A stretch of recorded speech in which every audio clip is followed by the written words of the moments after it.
It began in the misty woods and quiet streets of Camano Island, a patch of wilderness and modest homes in Washington state.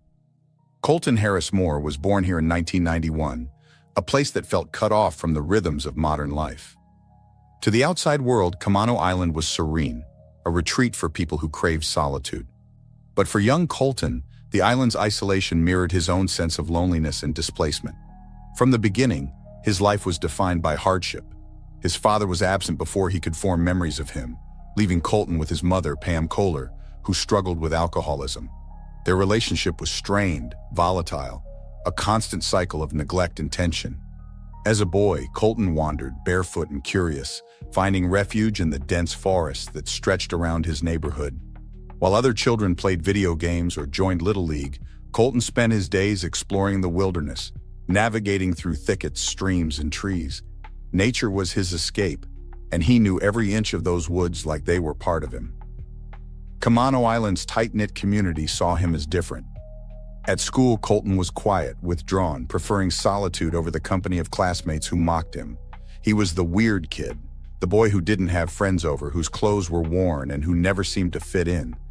He was bullied, humiliated, and pushed further into the solitude of his own world, a world where he felt safer hiding than engaging. Colton's frustration simmered, shaping him into a defiant, independent spirit.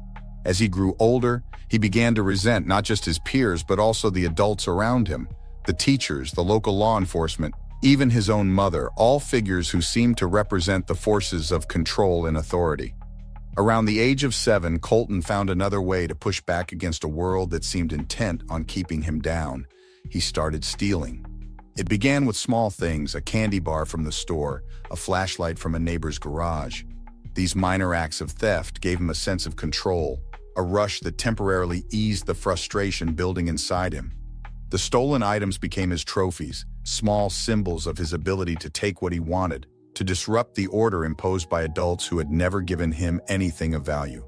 With each theft, Colton grew bolder. Soon he was breaking into vacation homes scattered around the island.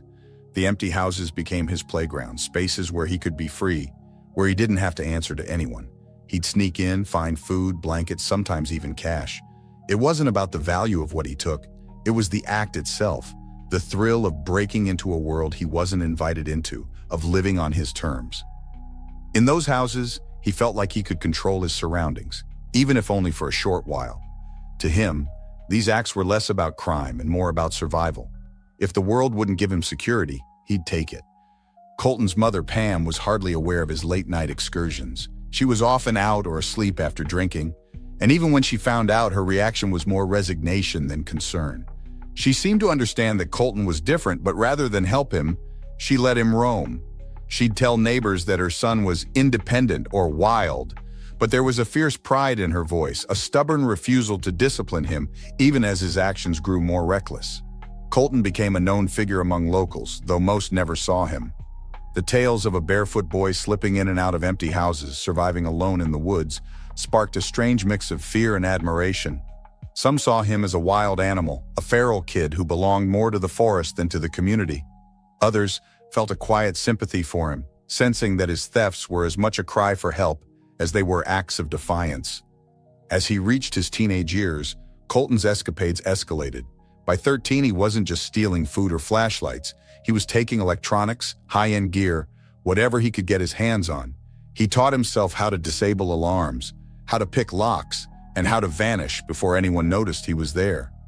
His forest skills, honed from years of wandering, made him nearly impossible to track. Police officers on Camano Island grew frustrated, their efforts to catch him thwarted by his uncanny ability to disappear.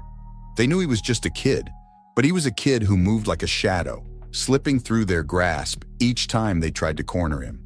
But Colton didn't just evade them, he taunted them.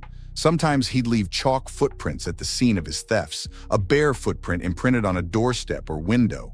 It was as if he wanted them to know he'd been there, that he could come and go as he pleased. With each act of defiance, his confidence grew, and so did the sense of freedom he felt. This wasn't just survival anymore, it was rebellion. The boy who had once been a quiet, withdrawn kid had transformed into a local legend, a ghostly figure that haunted the town. For Colton, it was more than he'd ever hoped for. He had found a way to live outside the rules, to defy the expectations of a world that had never wanted him.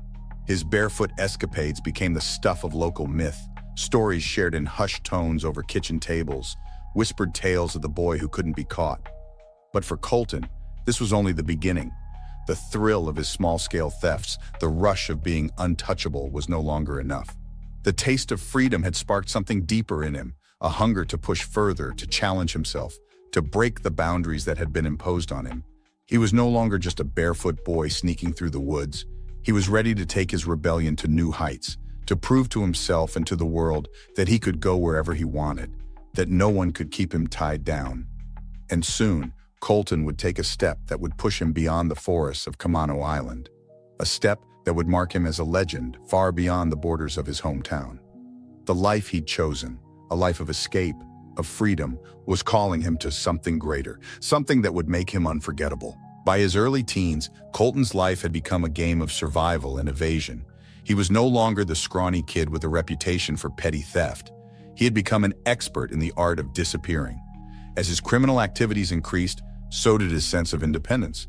By the time he was 16, Colton had racked up a lengthy juvenile record, mostly for burglary and theft. Yet each arrest was merely a setback in his eyes, a momentary pause before he could slip away again. The police knew him by name, but they couldn't predict him. Every time they thought they had him figured out, he'd do something to surprise them. At 16, Colton was finally sentenced to a youth detention center. It was a decision that his mother, Pam, neither fought nor supported. She seemed as lost in her world as Colton was in his.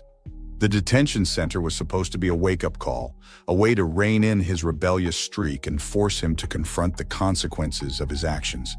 But Colton saw his confinement as another form of control, another attempt by the world to cage him. The walls, the strict schedules, the constant surveillance, it all felt like an assault on his very nature. The forest was calling him, the freedom of the open air pulling at him from behind those locked doors. After a few months, he decided he'd had enough. One night, he slipped out of the detention center, his movements silent and swift. He ran, leaving behind the life of confinement, heading toward the familiar woods. The forest embraced him like an old friend, providing cover and safety. Back in Kamano Island, the story of his escape spread quickly, turning him into a local legend. No one knew exactly how he had managed it, but those who knew Colton weren't surprised. It was as if the woods themselves had conspired to help him escape. For Colton, this escape marked a turning point. He was no longer a kid running from authority. He was now a fugitive, a person for whom freedom was more than a concept. It was a way of life.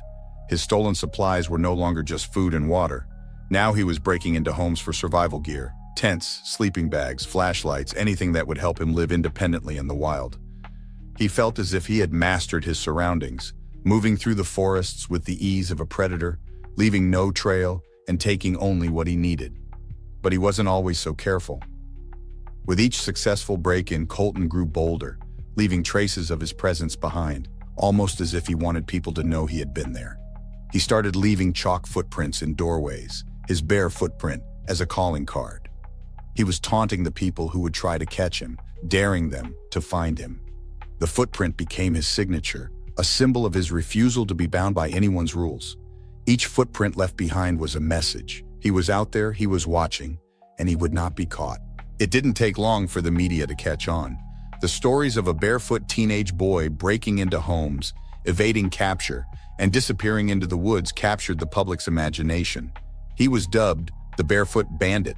It was a name that stuck, a name that turned Colton into more than just a fugitive. He'd become a symbol, a folk hero of sorts. People across the country followed his exploits, reading about the boy who roamed the woods and outsmarted the police at every turn. Some sympathized with him, seeing him as a product of a broken system. Others saw him as a menace, a criminal who needed to be stopped. But everyone, it seemed, was fascinated by him. For a while, Colton reveled in his newfound infamy. The notoriety fed his sense of purpose, reinforcing the idea that he was different, that he was destined for something beyond the ordinary. The police intensified their efforts, setting up patrols and increasing their surveillance, but Colton knew the forest better than anyone. He slipped through their nets time and again, evading capture with an almost supernatural ease. He had grown into his role as an outlaw, and he embraced it fully. As summer faded into autumn, Colton's escapades took on an air of ritual. He'd break into a house, leaving a footprint, taking only what he needed, and then disappearing back into the woods. Some residents found notes he'd left behind, messages scribbled hastily on scraps of paper, "Catch me if you can," or "Thanks for the gear." These notes weren't just taunts, they were declarations of his independence, proof that he could live on his terms. With each theft, he grew bolder, his actions a direct challenge to the authorities. He was no longer just surviving, he was thriving, proving to himself and everyone else that he was untouchable. But Colton's life of freedom was costly. Living in the woods meant long nights, scarce resources, and a constant awareness of his surroundings. He slept with one eye open, always alert, always ready to run. Despite the thrill, there was a part of him that knew this life couldn't last forever. The chase was exhilarating, but it was also exhausting. And deep down, he wondered if he was running towards something or simply away from everything he had known. Yet even as he questioned his path, Colton was unwilling to stop. His survival depended on his ability to adapt, to push the boundaries, to find new ways to outwit the police. And soon, he would do just that. The stolen supplies, the forest hideouts, the thrill of evasion, these were no longer enough. His thirst for freedom and his defiance of authority demanded something more daring, something that would take him beyond the limits he had already shattered. And so, with winter approaching, Colton set his sights on his next great challenge. It would require skill, courage, and an audacity that only he possessed. For a boy who had been running barefoot through the woods, the prospect of leaving the ground altogether, of taking to the skies, was irresistible. The Barefoot Bandit was about to embark on a journey that would elevate him from a local legend to a national icon, a journey that would test every survival instinct he had. But as he prepared for this next step, Colton knew he was stepping into uncharted territory. It wasn't just the police who were watching him now, it was the world. And for the first time, the boy who had always run from trouble was running towards something greater, a place where he could finally be free, if only for a little while longer. By the time he was 17, Colton Harris Moore had transformed from a teenage runaway to an outlaw, infamous for his skills in evading capture and leaving behind taunting chalk footprints. What had started as petty theft was now an elaborate game with law enforcement, and he was winning. Each escape, each stolen item, each bold footprint he left behind told the police and the public that he was untouchable. His fame was growing, and so was his audacity. Living out in the dense forests of the Pacific Northwest, Colton had learned to rely on his instincts, much like the animals he shared the woods with. He'd figured out which edible plants he could survive on, how to catch small animals, and how to stay hidden when patrol cars swept through the woods at night. But he wasn't content to live solely off the land. Breaking into houses for supplies was more than just survival. It was his way of reminding everyone, especially the authorities, that he was still out there, beyond their reach. Colton's thefts became increasingly sophisticated, targeting high-end gear, tools, and equipment that he could use to sustain his life on the run. He stole GPS devices, night vision goggles, and even luxury items like laptops and cell phones. He read online manuals and self-taught survival guides to expand his knowledge, and his list of skills grew. If he found anything he didn't know how to use, he learned. The computers and phones allowed him to occasionally check the news, where he could see the stories about himself unfolding in real time. His face was everywhere, plastered across newspapers and television screens. He was becoming a modern-day folk hero, an enigma who dared to outsmart the police time and again. Yet his presence weighed heavily on Camano Island and the surrounding communities. Homeowners became paranoid, installing extra locks and security cameras, but these measures did little to deter Colton. He moved like a ghost, finding unoccupied vacation homes to sleep in and take supplies from, then slipping away undetected. Residents were divided in their feelings about him. Some were terrified of his break-ins and feared for their safety, while others saw him as a symbol of defiance against a society they felt was too strict, too predictable. The Barefoot Bandit, as he was now widely known, became a subject of fascination, a character who felt more myth than real. By this time, the police presence had intensified. Camano Island was no longer just patrolled by local officers. State and federal law enforcement agencies were involved too. They set up task forces and invested countless hours trying to figure out where he might strike next. Officers posted up in the woods at night, set up bait houses with alarms, and even brought in tracking dogs. But each time they thought they were close, he slipped through their grasp. He had become so familiar with the terrain that he could evade even the most well-coordinated efforts to trap him. For Colton, each close call was a reminder of his skill, his freedom, and his ability to outwit those who sought to control him. His confidence grew with each escape, and he began to leave more deliberate signs of his presence. One night, after breaking into a cabin, he left a note on a windowsill that simply read, "Catch me if you can."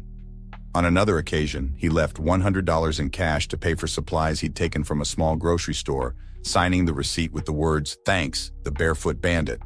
To him, these acts were a playful jab at law enforcement, but to the police, they were direct taunts, provocations that couldn't be ignored.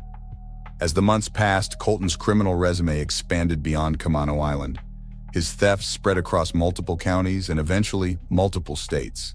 He'd slip into Washington, Oregon, and Idaho, stealing cars to make his way to his next hideout. Sometimes, he'd ditch the cars in remote areas, knowing they'd eventually be found. Other times, he'd leave them on the side of the road with handwritten notes like "borrowed, not stolen." Each stolen vehicle became part of his expanding legend, a testament to his reach and his refusal to be constrained by borders or authorities. But Colton's ambition soon led him to take on something far riskier than stealing cars or breaking into houses. One night, he broke into a small regional airport and found himself standing in front of a line of planes, their propellers silent, their cockpits beckoning him to take his next leap. Despite having no formal training, he had been fascinated by flight for years. He'd read aviation manuals and watched online videos, absorbing every bit of knowledge he could find. And in that moment, the idea struck him. He could escape the ground entirely. The sky, he thought, was the ultimate freedom. In a stunning act of defiance, Colton stole a Cessna 182, a small aircraft often used for private flights. He climbed into the cockpit, starting the plane with a confidence that belied his lack of experience. To him, this wasn't just a reckless act, it was the ultimate expression of his need for escape. He took off under cover of darkness, lifting into the night sky with no official training, only his daring and determination to guide him. The Cessna soared over the Pacific Northwest, carrying a boy who had taught himself the basics of flight from stolen books and internet guides. It was a feat that shocked even the most seasoned law enforcement officials. How could a teenager with no training pull off something so audacious, so seemingly impossible? But Colton's inexperience quickly became apparent. Though he managed to keep the plane in the air, his skills weren't enough to ensure a smooth landing. He eventually crash-landed the Cessna in the Yakima Indian Reservation, narrowly avoiding injury. After scrambling out of the wreckage, Colton did what he did best. He ran, melting back into the landscape, leaving behind only the twisted remains of the aircraft. The crashed plane sent shockwaves through law enforcement circles. The FBI now joined the manhunt, categorizing Colton as a significant threat due to his capacity to commandeer an aircraft. The media pounced on the story, and Colton's legend exploded. Here was a young man who had not only eluded police for years, but had now taken to the skies in an untrained, unauthorized flight. To the public, he was a mystery, a modern-day outlaw who defied logic and law with each new exploit. Back on Camano Island, Colton reveled in his newfound fame. He knew the world was watching him now, captivated by his audacity, his ability to elude capture. Each stolen plane, each abandoned car, each footprint left behind was a message. He was free, and he intended to stay that way. But as the manhunt intensified and the stakes rose, Colton's next moves would have to be even bolder. He was now a fugitive on a national scale, and the authorities were determined to bring him down. Yet, as he plotted his next steps, Colton felt a surge of excitement. The open skies had called to him once, and he knew they'd call to him again. Colton Harris Moore had tasted the thrill of flight, and it was an experience he could not shake. The sky, with its vast openness and limitless potential, had given him a sense of freedom beyond what he had ever felt on the ground. The crash landing of his first stolen Cessna had only emboldened him. Colton knew he could do better. He'd figured out how to get airborne with minimal knowledge. Next time, he promised himself, he'd stick the landing too. The skies had become his new frontier. Word of his airborne escapades spread fast. Media outlets across the country seized on the story of the teenage fugitive who not only defied local law enforcement, but was now commandeering airplanes. Colton Harris Moore was no longer just the Barefoot Bandit. He was a teenage rebel with a flair for the dramatic, and his story gripped the nation. But with his newfound fame came heightened scrutiny. Law enforcement across multiple states, along with the FBI, were closing in, coordinating efforts to bring him down. His exploits had grown too dangerous to be ignored. For Colton, however, this was no time to lay low. He was determined to live out his vision of absolute freedom. Between his bouts of borrowing small planes, Colton continued his ground-based escapades, honing his survival skills and keeping himself in the game. Breaking into homes and stores became almost a routine, with Colton deftly choosing targets, slipping in, and taking only what he needed before disappearing into the night. The stolen laptops and GPS devices were especially useful, giving him the tools to check the news and monitor law enforcement activity. His every move was calculated, each theft carefully chosen to maintain his lifestyle as a fugitive. Yet Colton wasn't just surviving, he was also refining his next steps. He used every stolen moment online to research planes, learning everything he could about the different models and mechanics of flight. When he found himself in possession of a Wi-Fi-enabled device, he would dive into detailed flight manuals, online tutorials, anything that might sharpen his abilities. He was now a self-taught student of aviation, arming himself with knowledge to push the limits even further. The daring teenager wasn't content with the small Cessnas he had managed so far. His next target was a far more challenging aircraft, a Cirrus SR-22, a high-performance single-engine plane equipped with advanced navigation and autopilot features. For a seasoned pilot, it was a sophisticated choice. For Colton, it was the ultimate test. He knew the risks, understood that the authorities were on high alert, but his hunger for freedom outweighed the danger. One late night, he made his way to a private airfield, broke into the hangar, and climbed into the Cirrus's cockpit. With his adrenaline surging, he started the engine, setting off on yet another unplanned flight. Taking off was one thing. Navigating the air currents and managing the controls of this complex aircraft was another. As Colton soared through the night, he found himself immersed in a blend of exhilaration and terror. The world below receded, reduced to tiny lights and shadows as he flew over vast empty expanses. The sensation was surreal, as if he had finally escaped every constraint that had bound him to the earth. But Colton's euphoria was cut short. Unfamiliar with the plane's advanced systems, he struggled to maintain control, and fuel depletion became a pressing concern. Realizing he was running out of options, he managed a rough emergency landing in a meadow near Granite Falls, Washington. Although he walked away unscathed, the Cirrus wasn't so lucky. The crash left it beyond repair. Each plane theft ratcheted up the tension in law enforcement circles. Authorities were astounded by Colton's nerve, his ability to pull off these stunts with no formal training. Local police, state troopers, and federal agents began to strategize, pooling resources to capture him. They held meetings, coordinated patrols, and posted lookouts near private airports, anticipating his next move. Yet despite their heightened efforts, Colton always managed to stay one step ahead. His ghostly ability to disappear into the woods the moment he landed only added to his reputation. The public's fascination with him deepened. Colton became the poster child of rebellious youth, a real-life version of the outlaw who defied the odds and left his pursuers in the dust. Fans emerged, cheering for him online and in person. Some people saw him as a modern Robin Hood, a symbol of defiance against authority. Websites dedicated to his escapades popped up, selling t-shirts with his Barefoot print symbol and offering updates on his latest exploits. The legend of the Barefoot Bandit had taken on a life of its own, sparking both adoration and outrage. Colton reveled in the irony. He was a wanted man, yet people were rooting for him. Still, the adrenaline of constant evasion was taking its toll. Life on the run wasn't glamorous. Colton was surviving in isolated cabins, abandoned buildings, and thick forests. He often went days without proper food or sleep. Though he'd become an expert in outdoor survival, the reality of constant movement weighed on him. In the quiet, hidden moments, he would contemplate his life, his actions, and the path that had led him to live like a fugitive. But every time he questioned his choices, the allure of freedom would pull him back in. To him, it was a life without compromise, where he alone determined his fate. Meanwhile, his stolen flights had not only caught the FBI's attention, but had international implications. After crashing the Cirrus SR-22, Colton knew he needed to get further away. Local authorities were circling Camano Island and the surrounding areas like never before, making it harder to find safe hideouts. His next plan was audacious. He would escape to the Bahamas, a tropical paradise far from the prying eyes of U.S. law enforcement. It was the ultimate getaway, a move that would take him far from the forests he'd grown up in and the places that now felt like traps. But to reach the Bahamas, he'd need another plane, and this time, he would be crossing international borders. He set his sights on another private aircraft, a Cessna 400, known for its speed and range.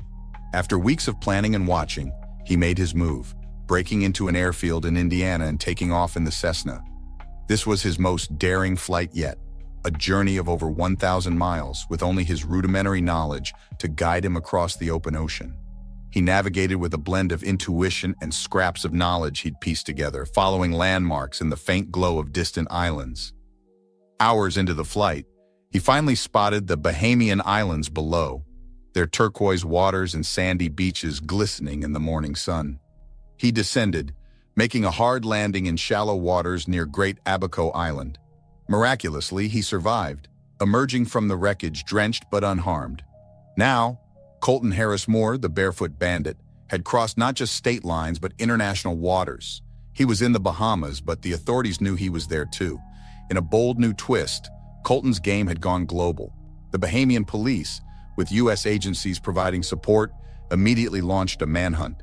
Helicopters, speedboats, and search parties scoured the island. Colton, for his part, felt the thrill of freedom once more, but he knew it was short-lived. His daring escape had landed him in a paradise, but one he couldn't fully enjoy. His face was known everywhere now, and the resources hunting him were vast and relentless.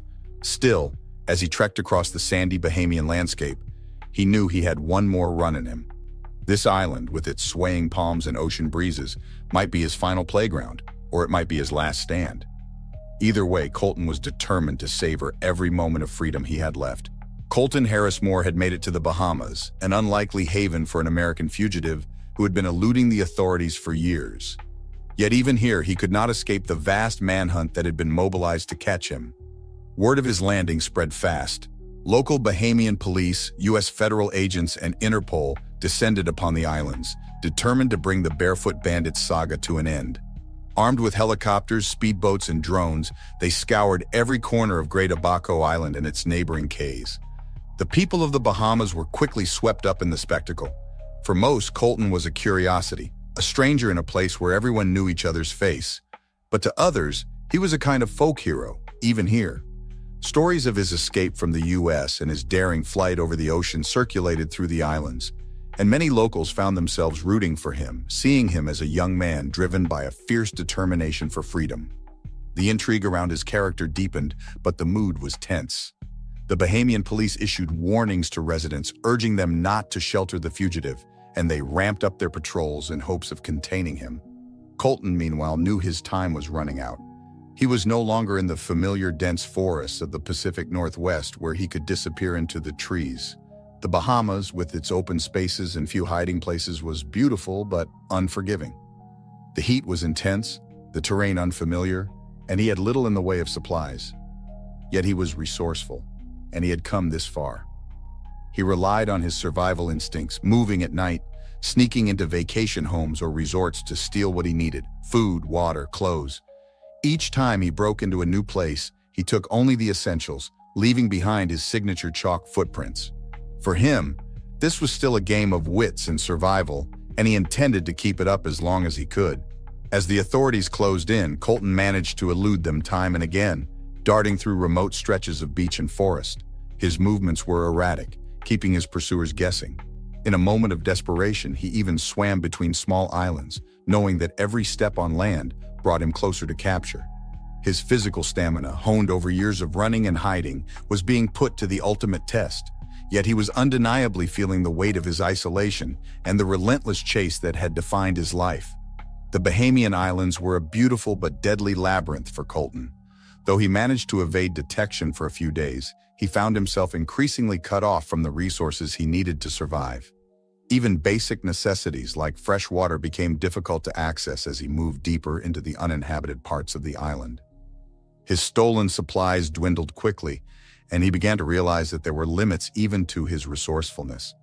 He was no longer the untouchable figure slipping through the forests of Kamano Island. He was a fugitive running out of options, exhausted and outnumbered. The authorities, meanwhile, intensified their efforts. The Bahamian police established checkpoints, conducted door-to-door searches, and monitored airfields and marinas, knowing that Colton's reputation for stealing planes and boats made any form of transportation a potential escape route.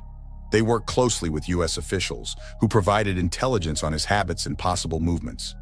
Every available resource was directed toward capturing him, and each day the noose around him tightened. The hunters had become relentless, and they were inching closer. But even in these dire circumstances, Colton continued to surprise everyone.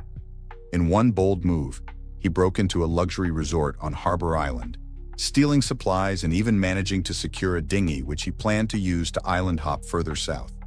He moved under the cover of darkness, navigating the shallow coastal waters, slipping between the small, secluded islands that dotted the Bahamian archipelago. His movements were quick and unpredictable, leaving his pursuers scrambling to keep up. With each passing day, Colton's resolve grew weaker, but his determination didn't waver.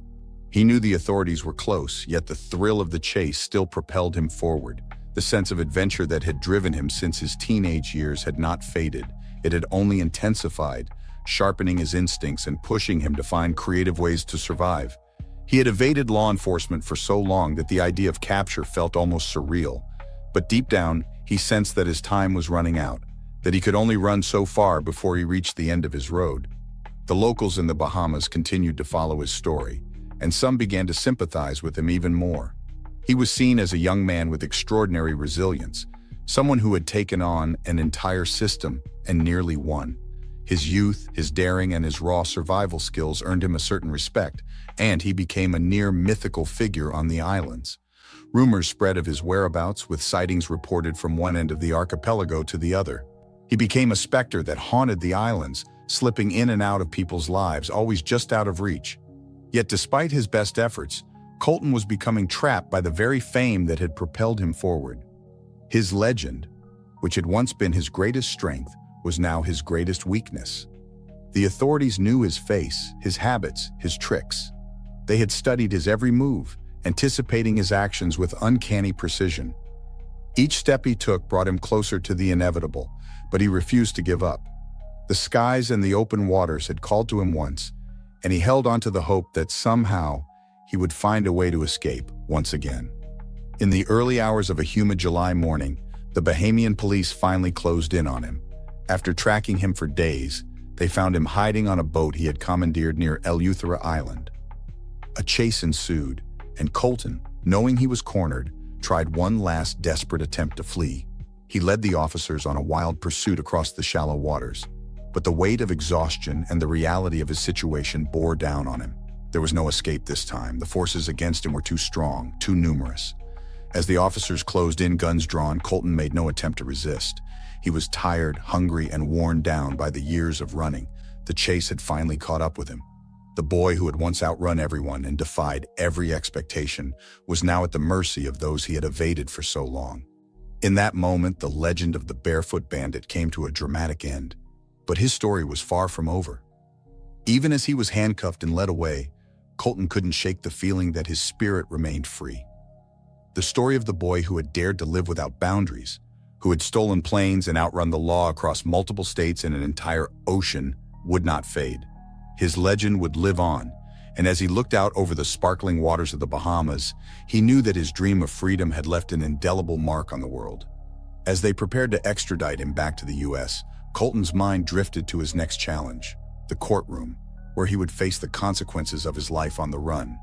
But even then, he knew he would be facing it on his terms, his spirit unbroken, ready to take on whatever came next. As Colton Harris Moore was led off the boat and placed in handcuffs, a strange calm washed over him. His 2-year journey as the Barefoot Bandit, from the dense forests of Washington to the turquoise waters of the Bahamas, had finally reached its end.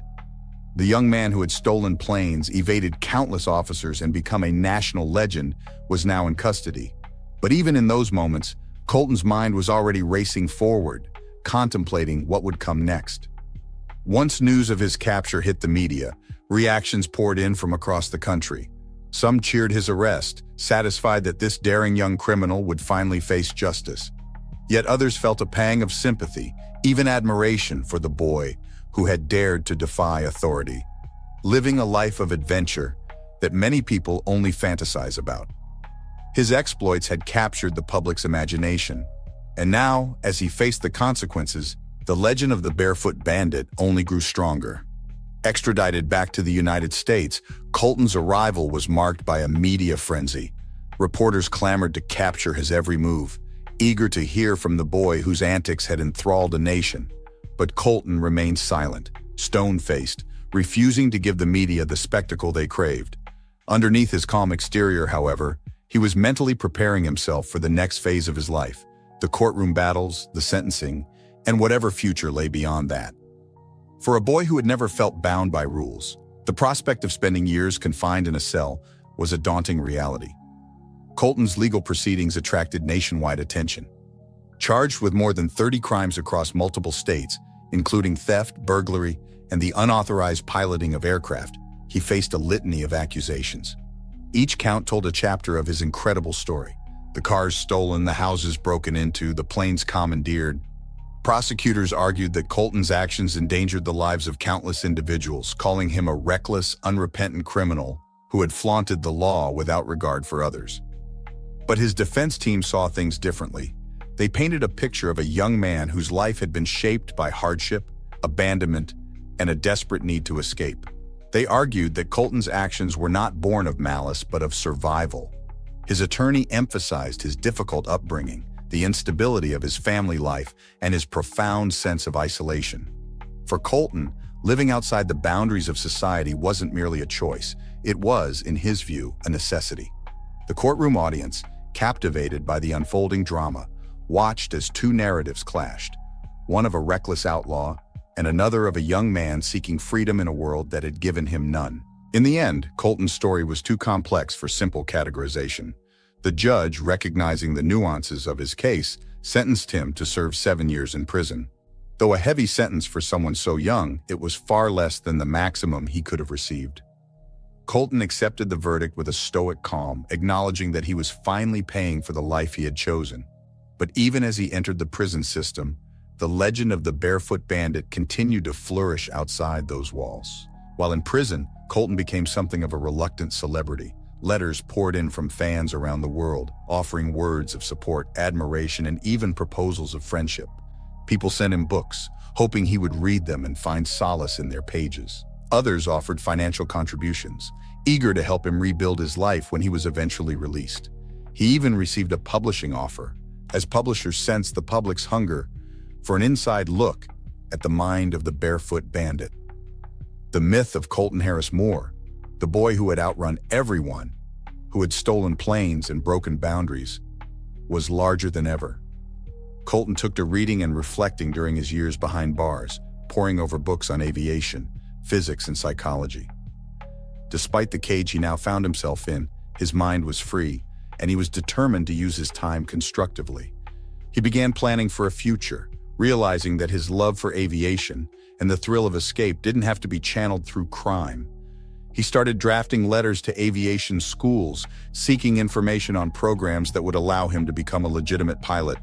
Though he had earned his reputation by stealing aircraft, Colton was now eager to pursue a lawful path in aviation, hoping one day to soar through the skies again, this time with a license and a purpose. He kept mostly to himself in prison, using his isolation to grow and reflect. With time, he even expressed remorse for the pain he had caused people along the way. The stolen items, the broken locks, the fear he had inspired in communities, he began to understand the impact of his actions.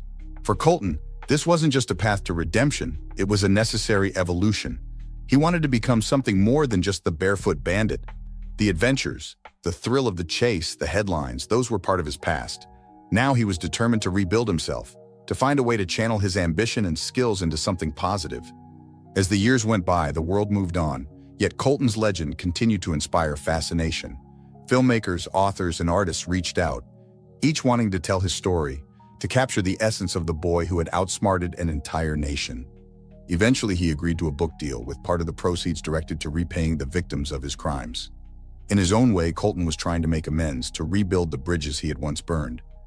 The money from his story would go toward compensating those he had wronged, a symbolic gesture of his acknowledgement and regret. Finally, after 7 years, Colton Harris Moore was released. The boy who had spent years hiding in the woods, pilfering supplies and stealing planes, emerged as a man with a new sense of purpose. The world he stepped into was vastly different from the one he had left. Technology had advanced, social media had exploded, and the world was more connected than ever. Yet, Colton felt a renewed sense of calm, a desire to carve out a meaningful path that wouldn't lead him back to his old ways. In the years following his release, Colton pursued his passion for aviation legally, working with aviation groups and giving talks on his story. He encouraged young people to find their way without resorting to the path he had taken, urging them to seek freedom and adventure in constructive ways. The legend of the Barefoot Bandit, once defined by crime and daring escapes, began to transform into a story of redemption. People would often ask him if he missed the thrill of his past, the excitement of living on the edge. Colton would smile, a glint of the old spark still in his eyes, and tell them that he'd found peace in a different kind of freedom, one that didn't involve breaking laws or running from anyone. His legacy, no longer tethered to the reckless boy who had stolen planes and evaded capture, was becoming one of resilience, redemption, and hope. And so, Colton Harris Moore, the Barefoot Bandit, had finally found the freedom he'd been chasing all his life. But this time, it wasn't in the dense forests or the vast open skies. It was within himself, a quiet contentment that no one could take away.